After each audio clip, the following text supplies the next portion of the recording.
What's up, guys? Welcome back to the channel. Boozer here. Thanks for stopping by. Today we are going to be on the test server here, so thank you so much to Plarium for allowing us access. And we will be checking out some of the brand new champions that will be offered with the next update. All right, guys, so let's jump right into it. We got the first one up for grabs here, Theodosia the Disgraced. So Theodosia the Disgraced, we call her Theodosia, I guess. But she's going to be a mythical champion undead hordes faction. And let's have a quick look at what she can do. Her base form is a support form, pretty good base stats, highest base speed in the game, 115. Let's have a quick look here. What she can do: A1, attack one enemy, heals all allies by 5% of this champion's max HP. She has pretty good max HP, so it's going to be a decent heal.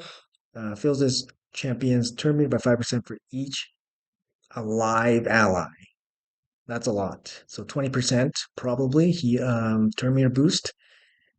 And an additional 2.5% for each alive enemy. That is pretty massive. Team-wide heal, and then a massive turn meter boost on the A1. So really strong A1 here from this new mythical champion. Her A2, 3-turn cooldown, full team cleanse, perfect veil, places stone skin on this champion. That's pretty good, I gotta say. That's pretty good. So stone skin for 1 turn, perfect veil on your whole team, 3-turn cooldown, full cleanse. Looks pretty good. A3 here, we got a team-wide revive on a 4-turn cooldown, 50% HP, 50% turn meter, places unkillable on all allies. That is nuts. That's pretty nuts because it basically guarantees, not always, but pretty much guarantees your revived champions will get a turn. So that's kind of like one of the biggest drawbacks about getting revived. If you don't have a way to get a turn back, then it's not going to be too useful. But here you have the unkillable buff for 2 turns to keep you going. Very, very nice ability. Let's check out her passive here real quick. Passive, every 7 turns, equalize the HP of all allies. Okay, so it's a team-wide heal every 7 turns. The HP level of all allies would be brought to the average HP level of the whole team. So that could be bad. That could be bad because you could bring down some of your allies' HP. So it's not a full team heal, it's just an equalizer. Allies will receive 1% less damage for every 2% HP lost. Okay, there we go. So if you lose HP from this ability, then you're going to take less damage. Yeah, so I mean, it's still probably a net positive, right? So it's pretty good. Let's transform her and see what she can bring in her secondary form here. Looks like the Dark Fae. Pretty cool animation here, I think. What is she's still a support champion. Her A1 attacks one enemy, destroy the target speed by 30. Okay, this could be really good against some bosses. Decrease the target's turn meter by 5% for each ally alive, and additional for each alive enemy. This is really strong against somebody like Dark Fae, like that kind of boss. Yeah, really, really strong. A1, since it's a destroy speed too. It's the first time I've seen this ability, so it's really, really interesting. Could be very useful in some content. I'm thinking like Chimera, Dark Fae, A2, attack all enemies before attacking. Steal all buffs from all enemies. Okay, really good. Places block buff, debuff, and decrease defense for 2 turns on all enemies. If an enemy speed is lower than this champion's, debuffs will be protected on a 3-turn cooldown. So if you think about Sun Wukong has an AoE that also steals before attacking. But then her ability places block buffs, same as Sun Wukong, and decreased speed. So it's even more powerful on a 3-turn cooldown, way more powerful actually. And then, of course, if she's faster than them, these debuffs will be protected. That's pretty massive. A3 here places sleep debuff for 1 turn and decreased speed for 2 turns on all enemies. If an enemy's speed is lower than this champion's, the decreased speed is protected. Protected debuffs are very nice. Um, Again, this can be very good for somebody like Chimera, for example, a boss. Obviously, very good in PvP. Then decreases the turn meter of all enemies by 25%. Very, very strong A3. And her passive, this champion is immune to block active skills. Not too common to see this, but I mean, it's nice to have. When allies attack, their damage is increased by 25% of their target's current turn meter. So if you're attacking somebody with really high turn meter, their damage goes up. And then she got a speed in all battles. Her base form also, let's check out her aura. I didn't go over that real quick. The aura is the same. So speed in all battles, aura 25%. I think that's one of the highest speed in all battle aura. Um, she's interesting. I think all her abilities are good, but I can't really see where she can be super, super useful. I mean, PvP, there's going to be better options for kind of this kind of crowd control stuff, but I can definitely see her having some really strong use against some of the bosses. Obviously, block buff, decreased defense, decreased speed.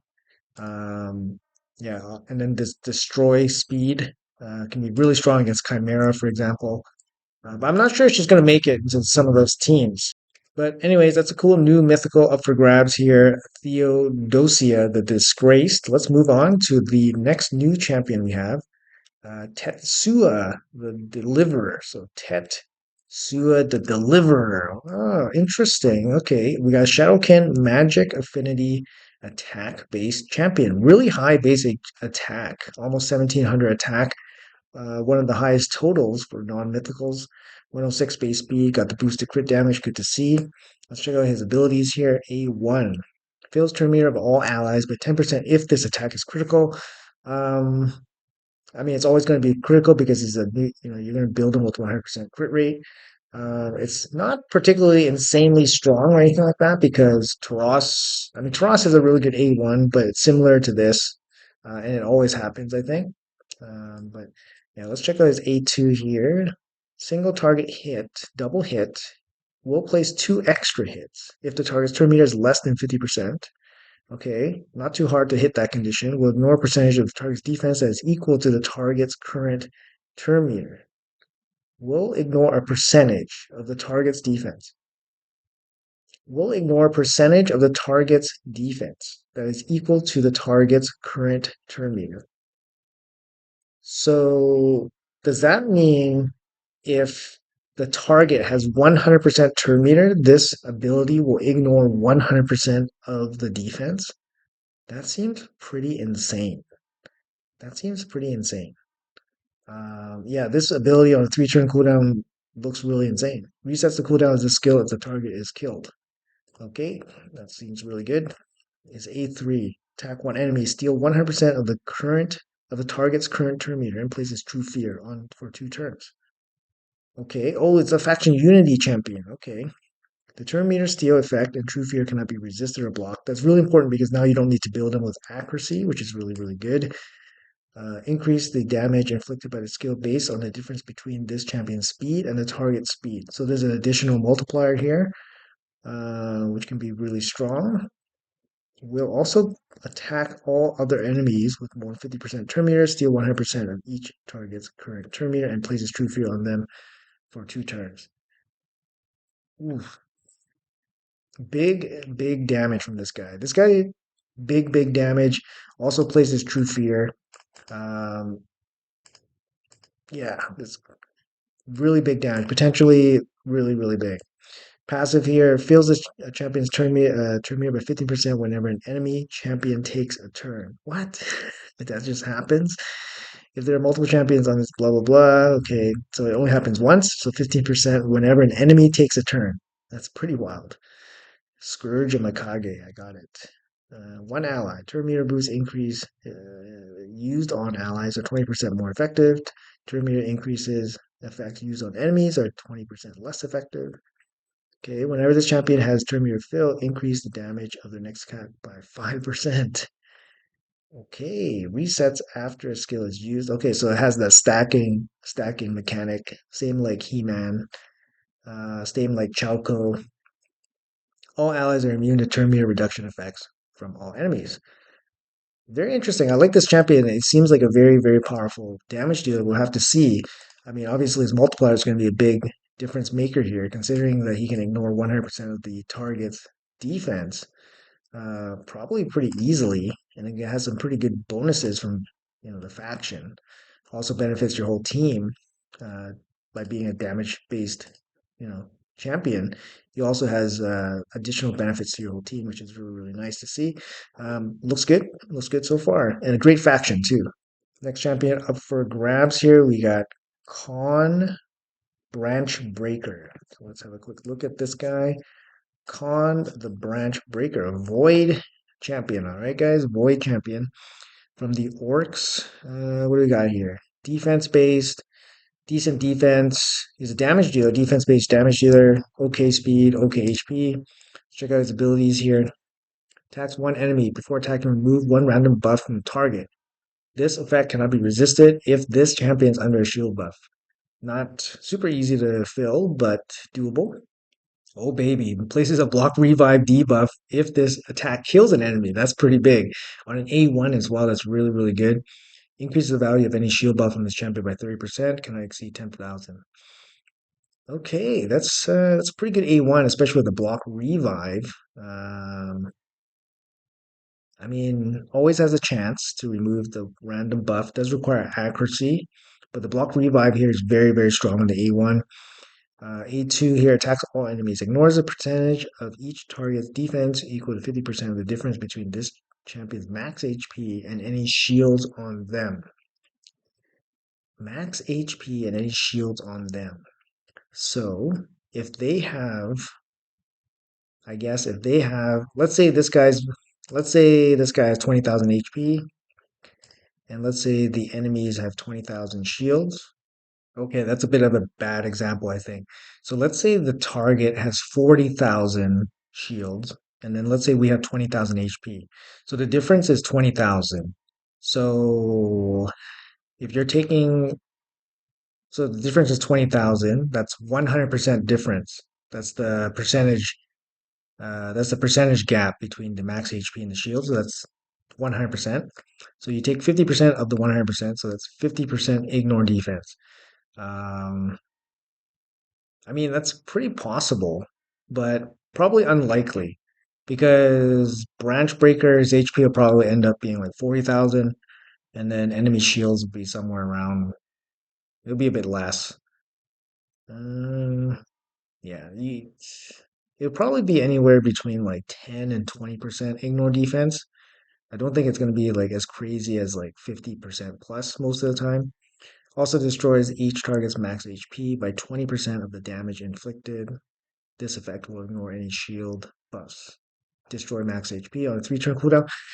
It's okay. I mean, it depends on the multipliers, but it's all right. It has a little bit of ignore defense here. A3, 3-turn cooldown fully booked, places a shield buff proportionate to this champion's defense and 25% strengthen on all.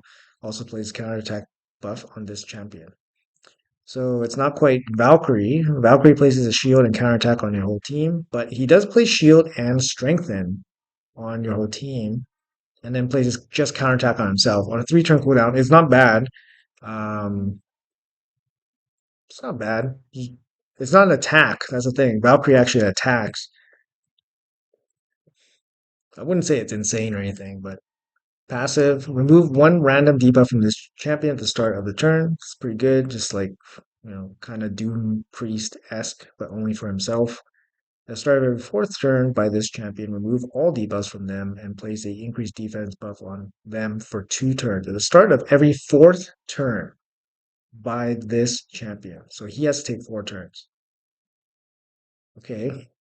Increases champion's defense by 3% for each debuff removed from the skill. I mean, this is going to take forever. This 30% stack. It's going to take forever. 4 turns by this guy is very unlikely unless you're doing like boss content.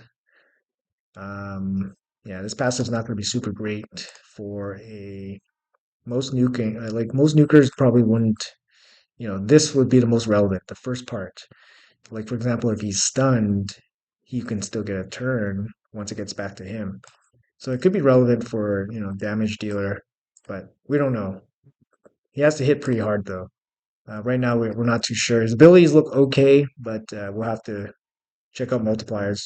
All right, moving on. We are doing Dune Herald Zaharias. Dune Herald Zaharias. Another barbarian looks hilarious. But yeah, cool. Support champion here. We got big HP, decent speed, good stats overall, actually. Let's check out this guy's kit. A1 attacks one enemy. 100% chance fully book stealing 15% of the target's turn meter. 100% chance applying debuff spread. Taking two random debuffs from the target, placing them on all enemies. That's okay. I mean, you got an A1 that spreads debuffs and steals turn meter. It's not too bad. Um, A2, 3 turn cooldown, fully booked. Single target hit before attacking, steals all buffs. Okay. Then applies debuffs. Then applies buff spread. Taking all buffs from this champion, placing them on all allies. That could be interesting. Places block buff, debuff, and block active skills on the target. So you need super high accuracy. Could be useful. I mean, you are stealing one champion's all his buffs, giving them to your whole team, and then you're blocking their buffs and blocking active skills, so then they can't even recover. I mean, I feel like there's been some champions like this already. They don't see too much play, but I mean, this move seems decent, seems good. Let's see, it's A3 here, places intersect stack on one target, places block, debuffs, increase speed on all allies, 3 turn cooldown. So Wixwell has increased defense shields with his intercept ability on a 3 turn. This guy has block debuffs, increased speed, intercept on a 3 turn. Seems pretty good. Pretty good ability there. Passive.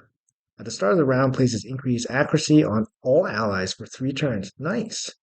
Whenever a debuff on an enemy is removed, expires, or has its original increase, fills this champion's turn meter by 5%. Whenever a debuff on an enemy is removed, expires, fills this turn meter. That's interesting. He's not bad. And then speed in all battles too. He's not a bad champion. I don't know where I would use him, but his kit looks pretty good. I mean, there's not, yeah. He looks like a fine champion. But I don't know where I would use this guy. All right, let's move on. Next champion up. Next champion that is being introduced, not up for grabs, just being introduced. We have first Ax Tuskkor. First Ax Tuskkor, attack-based Ogren tribe champion. Got pretty low base attack here. Low base HP. It's got the boosted crit damage. Check out his kit A1. Double hit. 25% chance of granting an extra turn. Yeah, I guess that's okay. Simple. A2. AoE attack. Damage inflicted by the skill increases by 10% for each buff on this champion. Decrease the cooldown of this skill by 1 turn if this attack kills an enemy. If this attack kills 2 enemies, grant this champion an extra turn. Okay, well, I mean, if he smacks, this ability can go off like crazy. A3, single target hit, double hit before attacking places increased attack, increased crit damage on this champion, ignores shields, grants an extra turn if it kills an enemy. I like that it's a self buff.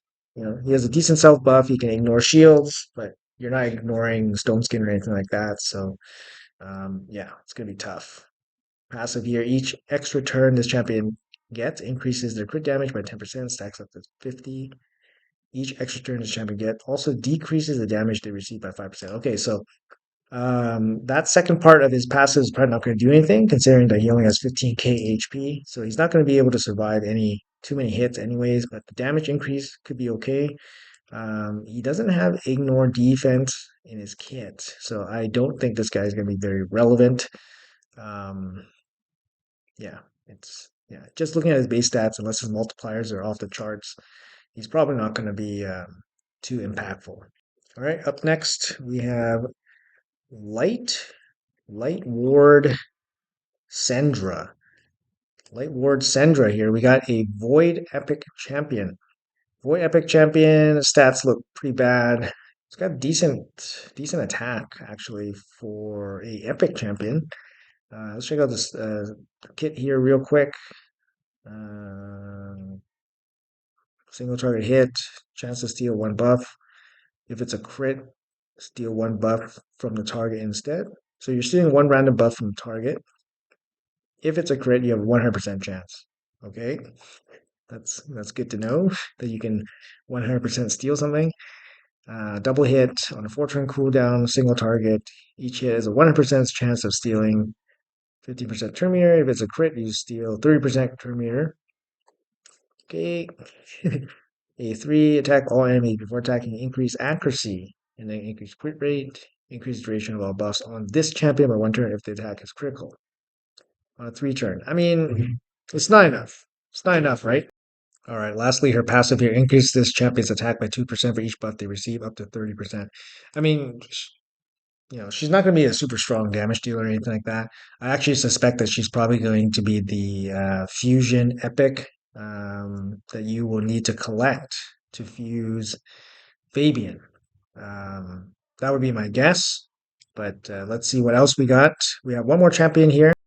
Hidestitcher Boorn. Hidestitcher Boorn, a rare support champion, magic, and I would suspect that he is the rare piece that you need to collect and build and then fuse into the Light Ward Sandra Void Epic and then fuse her into Fabian.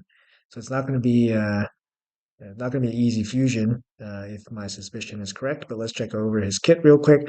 Single target hit, 50% chance of placing decreased attack is the baby one. A2 places increased resistance on all allies. Also places shield on all allies for 3 turn cooldown. Honestly, not bad. This is not a bad ability. Maybe increase it. Resistance will be important somewhere along the line. I don't know. And there you go. You got a rare champion that can do it on a 3-turn cooldown. 3-turn cooldown. A3 heals all allies. Also fills turn meter, but he's not a bad rare. He's not a bad rare. But because he's probably going to be the rare piece that goes into the epic piece that goes into Fabian, he is completely expendable for sure. Anyways, guys, that's going to be it for the new champions that will be released during the Fabian update. So when the fusion is live, these champions will be in the pool. I mean, there's some cool champions here, but none of them will really, be super, super crazy in my opinion. The faction unity champion for the Shadowkin looks pretty solid. The mythical looks solid, but honestly, some of these champions, you're just not too sure where you're going to use them, unless there's some new content or something like that.